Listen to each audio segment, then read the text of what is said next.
Hi guys.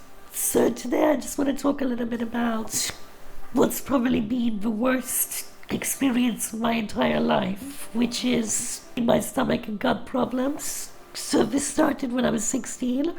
It still goes on today. It's 22 years on, and it is the most restricting part of my life.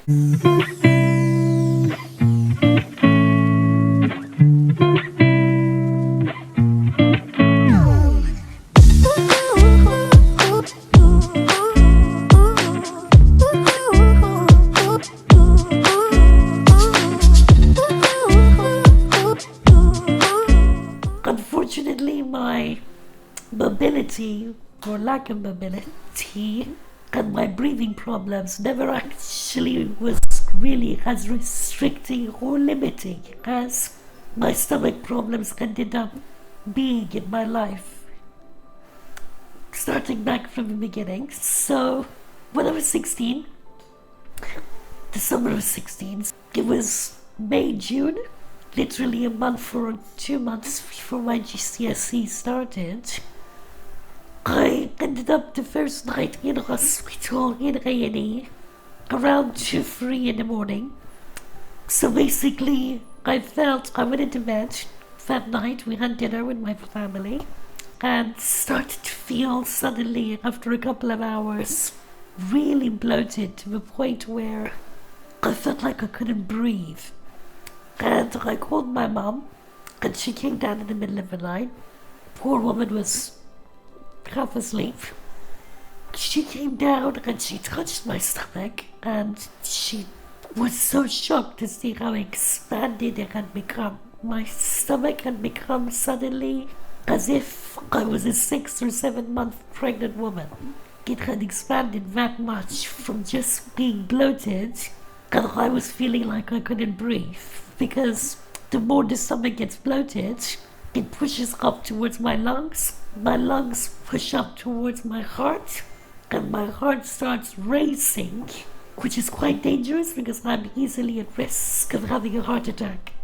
So she quickly got me into the car. We rushed to Royal Brompton Hospital in Fuller Road at like 2 in the morning.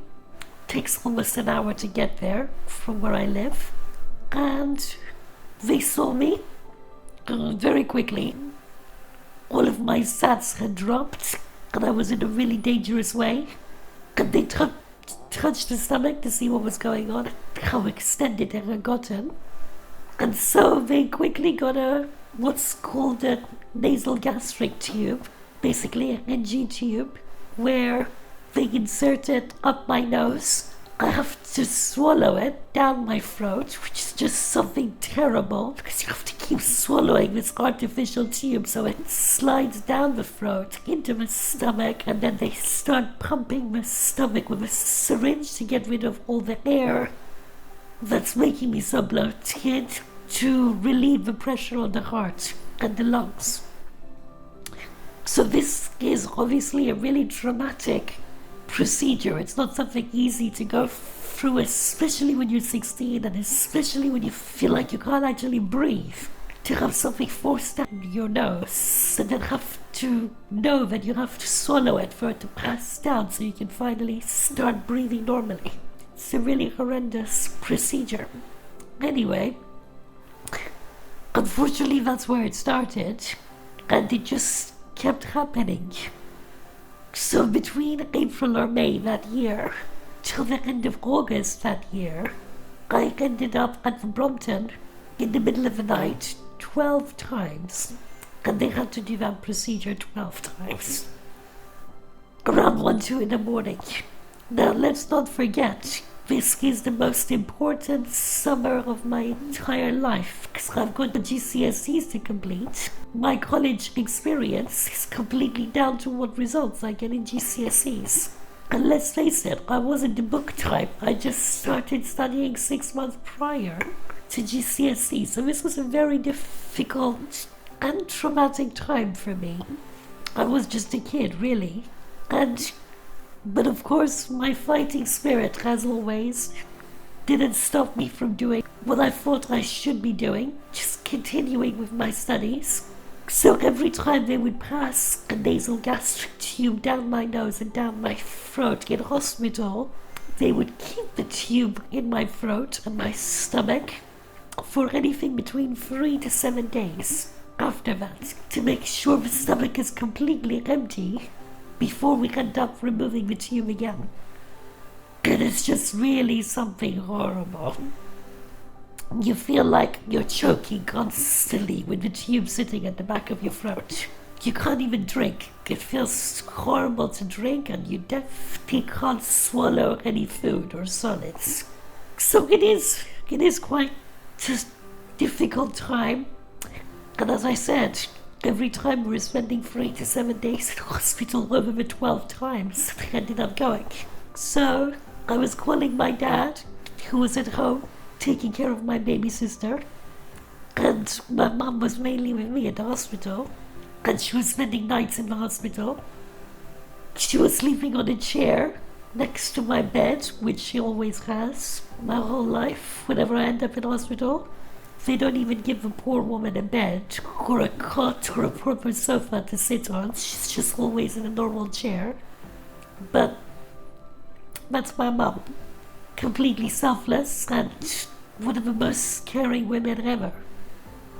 But I was always calling my dad every day, making sure when he does come to the hospital to visit me, he brings all my books and my homework, and he was going to the school on my request to get the homework that I had missed and the revision for GCSEs, because I don't want to miss anything.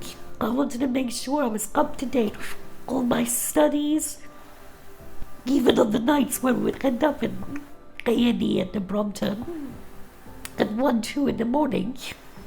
I would wake up at 8:30 in the morning and start studying. Even though they'd finished with the nasal gastric tubing by 4, 5 a.m. Sometimes me and my mom were awake till 6:30 in the morning.